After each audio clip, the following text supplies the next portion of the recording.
Пластикалық бөтелкелерден жасалған киім мен жиһаз, биологиялық ыдырайтын шекпен, күн батареяларынан қуат алатын жылыжай, эко-сөмкелер өндірісі және шикізат өңдейтін шағын зауыттар. Экология мәселесі қозғалған сайын, қоршаған ортаның түйткілдерін шешуге арналған эко-жобаларда көптеп жасалып келеді.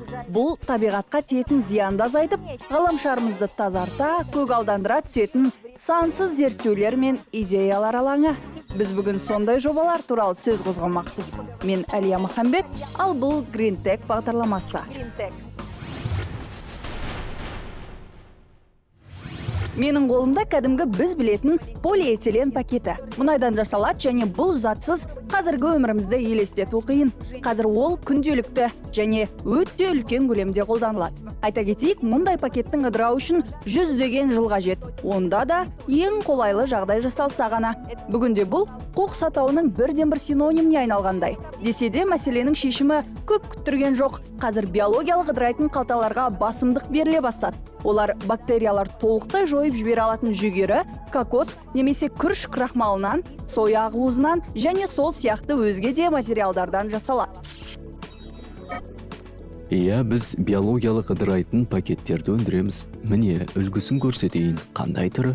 Көлемі керек, бәрі бар. Экологиялық тұрғыда қауіпсіз. Біздің басты мақсатымыз қоршаған ортаның ластану деңгейін азайту. Статистикаға жүгінсек, барлық қоқыстың 70%-ын осы пластик құрайды.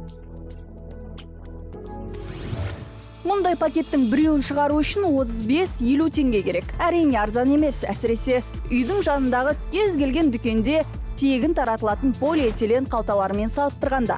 Дегенмен мұндағы ең маңыздысы экологиялық тиімділігі. Қоршаған ортаға тигізетін пайданы ақшамен өлшеу мүмкін емес қой.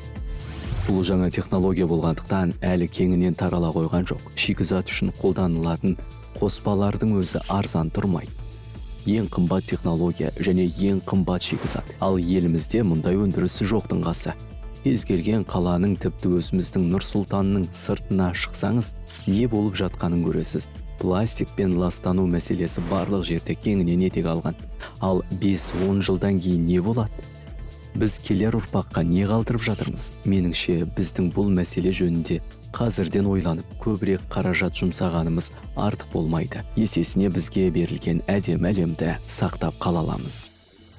Ал сіз қарапайым пластиктің көптеген өндірісте кәдеге асатынын біліп пе едіңіз? Кілемдер, құрылыс материалдары тіпті жол салуға болады. Қағаз, әйнек және пластикті бөлек жинап, оларды өңдеу орындарына тапсырудың маңыздылығы сонда. Мысалы, қазақстандық тағы бір эко-жобаның авторлары өңделген пластиктен мынадай орындықтар жасап шығарады. Мұнымен екі мәселені бірден шешетіні анық.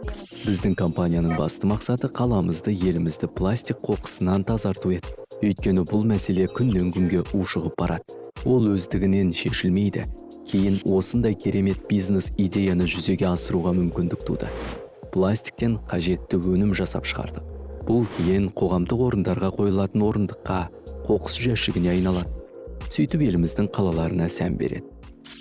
Осы сынды бір орындықты жасап шығару үшін 30 килограммға жуық пластик қалдықтары қажет. Әдетте ол құрылыс материалдарынан қалатын пленкалар, пластик канистрлер және жәшіктер.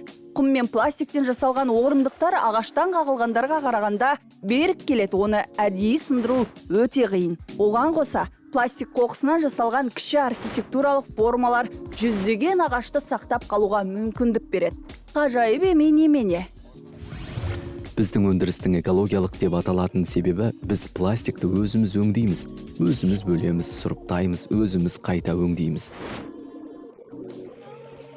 Яғни біз кәдімгі қоқыстан еліміз бен қаламызға көрік қосатын әдемі дүниелер жасап шығарамыз. Әйтпесе дәл осы қоқыс полигондарда үйіліп жатар еді. Болмаса аяғымыздың астында жатар еді. Забота об экологии – это уже не модный тренд. Экологияға деген қамқорлық сәннен қалмаудың амалы емес. Ол қажеттілік. Бір қуантарлығы адамзат саналылыққа ұмтылып келеді. Жасыл шешімдерді іздей бастады. Бүгін көрсеткен кейіпкерлеріміздің мысалында біз эко-жобалар мен эко-кәсіпкерліктің болашағы бар бағыт екенін түсіндіргіміз келді. Ол қоршаған ортаны қорғауға ғана емес, табыс табуға да мүмкіндік береді. Бұған кім қарсы болады? Мен тек қолдаймын.